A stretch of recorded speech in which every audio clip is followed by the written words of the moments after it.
Dawson's Rambles. Hey YouTube, Dawson Ryder here. Now that Beast Morphers is done with its weekly episodes everywhere in the world, I mean, we still have the Christmas special to go and stuff like that as of when I'm recording this, but I'm not going to cover that one again. I wanted to do a couple of Beast Morphers videos over the course of the next couple weekends to sort of take its slot for a little bit.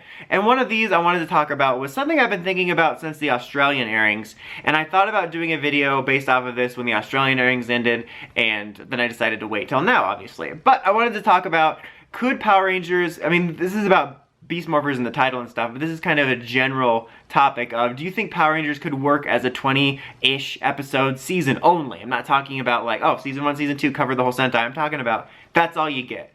I think yes. I think that it's, Beast Morphers, I think, was kind of a good, almost beta test of like, obviously we know we're getting a second season. I know this, you know this. But I'm saying just watching it, outside of like, you know, Evok's cliffhanger with Devin's dad, I think that if some tweaks were done, it's a really good example of a season that I think could be done in like 22 episodes. And there's always kind of a conversation about this because of the 20 episode 2-season split with Nick, and I could go on a whole rant about that because like I'm okay with the setup. I think that TV's a lot different here and it's changed, and I don't think the very fact that 2 seasons exist somehow makes the writing bad. I don't think that's a cause at all. I don't think it matters how it's split up, it's mattered how it's written. But that's for a whole other time. But TV's obviously different here, and I think fans are used to a lot of certain things. I mean, for any of us that watched Power Rangers at any point like before basically the Saban era, we were sort of more used to a 40 or almost 40 episode season that was just more or less aired straight through. And then obviously then if you watch Sentai or Rider or got into it because of PR, you're even more used to that formula because those series are 40 to 50 episodes or 40-ish to 50 episodes. And I feel like there's this thing that bothers me personally, that there's this idea that that has to be like, this is the way. No, it's not. I've spoken. I just want to do Mandalorian reference everywhere. Can we just get Baby Yoda in here, please? But I don't think that's necessarily true. I think that we're kind of conditioned that way, and that's fine, like, if you just want that to be the case. Like, there's nothing wrong with that. I always hate that idea in any fandom that something is supposed to or has to be one way, and I don't think PR always has to have 40-plus episodes. For me personally, the perfect episode count was Disney era's 32 to 38, and I don't think it has to be hard set. I think you could lay down a season and be like, okay, I only need 33 episodes, and they're like, cool, and they're like, I need a little bit more, let's do 37, 38. Like, I don't think it has to be hard set, but that bubble of 32 to 38 I think was perfect, because I think 40 to 50 can be too much. I'm not saying there hasn't been Toku series where I actually felt like they utilized it all, or could have even had a couple more, but like, Sentai, and especially Sentai, drags their feet. Like, most Sentai has like at least 30% that's just absolutely nothing content. Like, it's just useless content. I don't think we need that many episodes.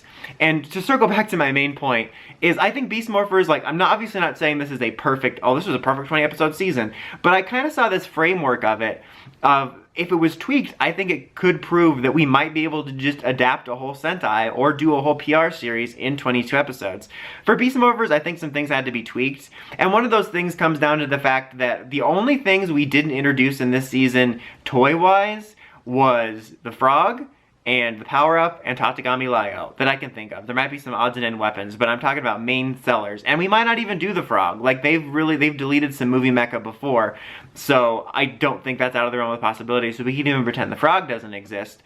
But all you would have to do is tweak things around a little bit, and they could have easily introduced Powered Custom and Tatagami Layo, because Beast Morphers, even though I enjoyed it, did have decent chunks of filler, and they could have easily integrated more plot and more, you know, mecha introducing stuff into that, and then I've said this for years, like a broken record, like I'll be talking about like Kamen Rider, and I'll be like, yeah, so this is the review for the Hidden Driver, and they should stop doing holiday specials in Power Rangers. And I think they just need to reintegrate them. I've said this a million times, you don't need to make it a dedicated holiday budget clip episode, just reintegrate them, have an episode that happens to take place at the holiday.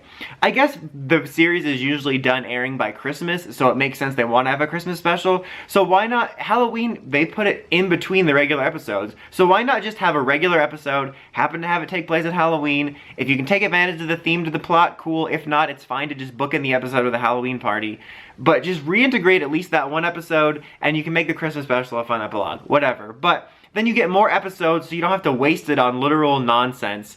And I think that if you tighten up the story, and especially in a season like Beast Morphers where Go Busters doesn't have as much to do, I think you can successfully tell a 22 episode story. And I think that would be great. I think that would streamline things a little bit.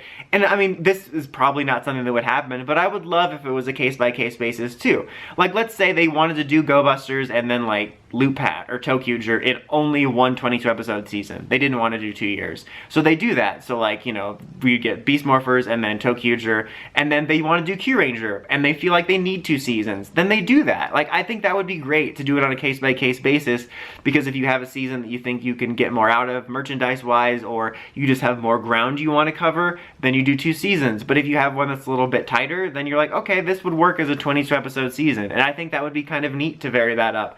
I don't think that would happen. That's just kind of my opinion. But my point is I think PR can work as a smaller episode count. I don't think it needs the 40, 50 episodes most Toku does. I don't even think most Toku needs that many episodes. I just really don't care how many episodes it is in a lot of ways. I just want the story to be good. It could be 50, it could be 60, it could be 6. I don't care, I just want the story to be good.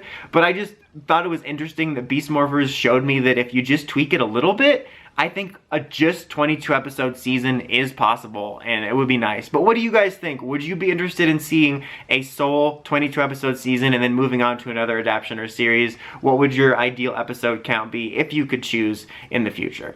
Anyway, that's about it for this one. Until next time, don't forget to like, comment, subscribe, and climb the steps and ring that bell so you get notifications from my videos. Till next time, Dawson Rider, signing out.